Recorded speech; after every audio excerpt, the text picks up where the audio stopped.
I'm going to go back to a story, and the story is probably, there are similar stories across culture. So anyway, this is a Los Angeles story. So divinity said, hello, heaven on earth now. You get this experience. You go, Adam goes, yeah. Eve goes, yeah, wow, incredible. And so divinity then says, now you see that tree over there? That's the tree of knowledge. I wouldn't eat that stuff. You see that apple? I wouldn't eat it because you don't need it. You're already perfect. Well, maybe zillions of lifetimes Eve says to Adam, come on, we got to eat that because I think he's keeping a secret from us. And then along comes the so-called serpent part of the, yeah. So finally, they eat it. And then Jesus, or not, sorry, I take that back. God comes along and in his long robe and you can hear him swishing. And then he goes, there's a difference in vibration in this. And Adam says what? What does Adam say? Adam says, she made me do it. Oh, that's right. She made me do it. And that's the story of women. Abused, neglected. Scapegoated. But she made me do it. And so women end up, for example, with menopause, rage. That's rage. That's the kind of stuff that can be prevented. But that's rage. Menopause is rage? Yep. So I just throw that in, yeah, for good measure. Rage. Prevented by cleaning? Oh yeah, it could. It could be worked on, but you know, it's better to work on it before than wait till towards the end. All of a sudden,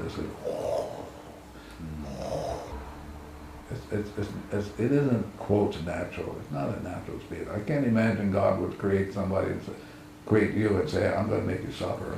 I can't imagine that. So where did it come from? Well, it came from she made me do it. Well, but see now you're moving in a way. The question I would ask if I were a woman, what's going on in me that I can clean this thing up? As opposed to looking outside and say, why did you do that to me? And you should get your act together. Speaking data, you're engaged, you're wrapping yourself as opposed to you can let it go. I love you, thank you, whatever you can, I love you. But we have an addiction. The addiction is so intense. We grab things. How come? Why? Why did they cut down that forest? Why are they doing that? Why is it that we can't get along? Why is it that we suffer when if we were friends, everybody would profit from that? Well, the why is it's old data playing, and we're stuck in it. Yes. And if you grab it like the Greeks do, we're gonna analyze it like I was trained when I got a PhD at University of Iowa. You're gonna grab it and try to make sense of it. You can't. 11 million for which you are clueless. And so the idea is Jesus, Moses, all these great sages that come along and say hello, let go.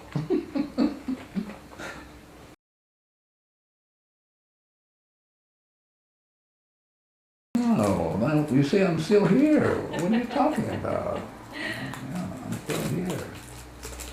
If I had let that all go, I wouldn't be here. You wouldn't be here either.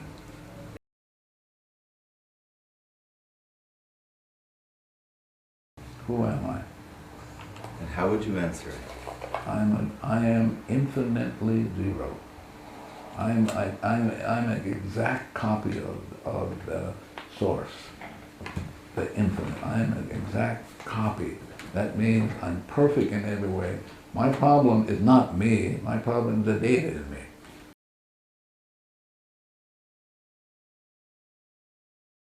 Yeah, of course.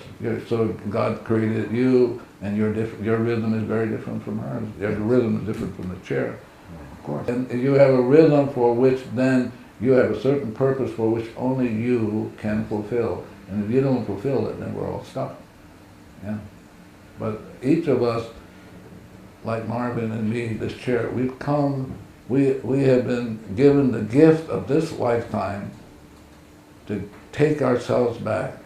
What Shakespeare says, to thine own self be true. And who are we? We are like an exact likeness of the divine, which is we're zero infinite. That's what we're nothing. My mother used to say that to me when I used to go surfing and come home late. You're nothing, you're nothing. I go, and now I realize I'm nothing. She was right all along. And that was a good thing, right? Always listen to your mother. I mean, she was vociferous about that. You're nothing. And finally, I'm 70, and I'm finally going, wow, my mother had that insight, and it took me 70 years to get it.